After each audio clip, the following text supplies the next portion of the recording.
শেখ হাসিনা আমি বলছি সাক্ষী যেভাবে বলেছেন ঘটনার দিনই প্রথম দিন 25 তারিখে যে ঘটনা 25শে ফেব্রুয়ারি সেই দিনই ডিজির আজকে আনফরচুনেট মহাপরিচালক যিনি পরবর্তীতে নিহত হয়েছেন মেজর জেনারেল শাকিল আহমদ সাহেব এবং তৎকালীন প্রধানমন্ত্রী শেখ হাসিনা কনভারসেশন হয়েছে ওভার টেলিফোন।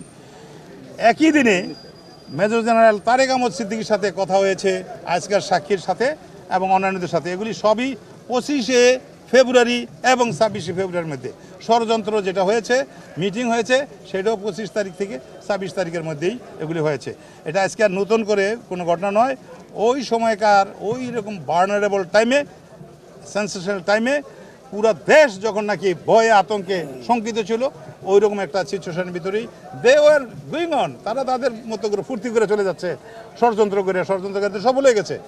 17 জন সেনা কর্মকর্তা শেষ, মনে হলো বাংলাদেশ সামরিক বাহিনী শেষ, এবং তাদের নিয়োজিত মনোনীত তাদের পরিবারের একজন সদস্যকে director general of Bangladesh border guard এখন আর তৎকালীন বিডিআর এর প্রধান নিযুক্ত করা হয়েছিল।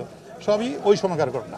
সরাসরি ষড়যন্ত্রে জড়িত ছিল এবং একজন তো অ্যাপয়েন্টেড হলো ডিজি হিসাবে, হি ইজ এ বেনিফিশিয়ারি।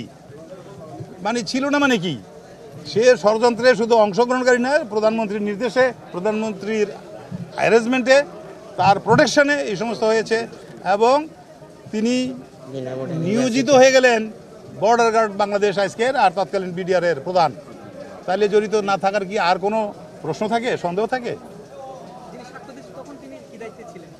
তখন তিনি মেজর ছিলেন না, যিনি সাক্ষ্য দিয়েছেন তখন তিনি মেজর ছিলেন এবং তিনি তার অতীত পারফরমেন্সের জন্য তিনি যখন দিনাজপুর এলাকায় ছিলেন ওই সময় তার দক্ষতা, সততা এবং পারফরমেন্সের জন্য সর্বশ্রেষ্ঠ অফিসার হিসাবে পুরস্কার প্রাপ্ত ছিলেন।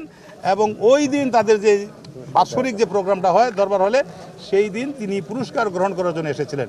এর বাইরে তিনি তৎকালীন সময়ের বিডিআর 2টা জোন, ইস্টার্ন এবং ইস্টার্ন জোনের তিনি গোয়েন্দা বাহিনীর প্রধান ছিলেন।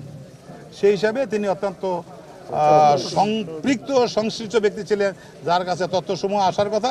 আর আগেই বলেছি তিনি প্রত্যক্ষদর্শী, তিনি আহত, তিনি দীর্ঘদিন পরবর্তীতে চিকিৎসা গ্রহণ করেছেন এবং তিনি এই কথাগুলো বিভিন্ন মাধ্যমে প্রকাশ করেছেন, তখনও আজকেও আবার নতুন করে বললেন।